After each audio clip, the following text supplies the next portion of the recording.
حضور اقدس صلی اللہ علیہ وسلم کا ارشاد ہے کہ حق تعالی شان ارشاد فرماتے کہ میں بندوں کے ساتھ ایسا ہی معاملہ کرتا ہوں جیسا کہ وہ میرے ساتھ گمان رکھتا ہے، جیسا گمان تمہارا ہوگا ویسا اللہ کا فیصلہ ہو جائے گا، ٹھیک ہے۔ اور جب وہ مجھے یاد کرتا ہے تو میں اس کے ساتھ ہوتا ہوں، بس اگر وہ مجھے اپنے دل میں یاد کرتا ہے تو میں بھی اس کو اپنے دل میں یاد کرتا ہوں، الحمدللہ۔ اور اگر وہ میرا مجمع میں ذکر کرتا ہے تو میں اس مجمع سے بہترین مجمع یعنی فرشتوں کے مجمع میں جو معصوم اور بے گناہ ہے تو اس میں اس کا نام تذکرہ کرتا ہے۔ اور اگر بندہ میرے طرف ایک بآست متوجہ ہوتا ہے تو میں ایک ہاتھ اس کے طرف متوجہ ہوتا ہوں، الحمدللہ۔ اور اگر وہ ایک ہاتھ بڑھتا ہے تو میں 2 ہاتھ ادھر متوجہ ہوتا ہوں، یعنی بندے کی طرف۔ دیکھو اللہ تعالیٰ کتنا مہربان ہے۔ اور اگر وہ میرے طرف چل کر آتا ہے تو میں اس کی طرف دوڑ کر چلتا ہوں، الحمدللہ۔ اس حدیث شریف میں کئی مضمون وارد ہے۔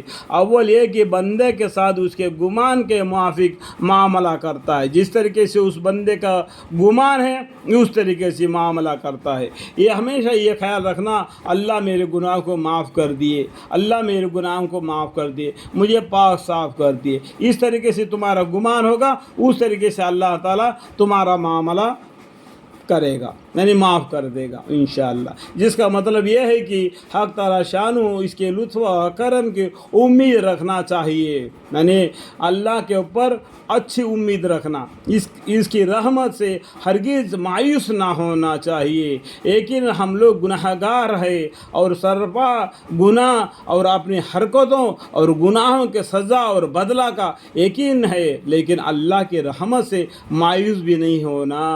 اتنا گنہگار ہے ہم لوگ، اتنا گنہگار ہے کہ ہمارے گناہ گن نہیں سکتے، لیکن اللہ کی رحمت سے مایوس نہیں ہونا۔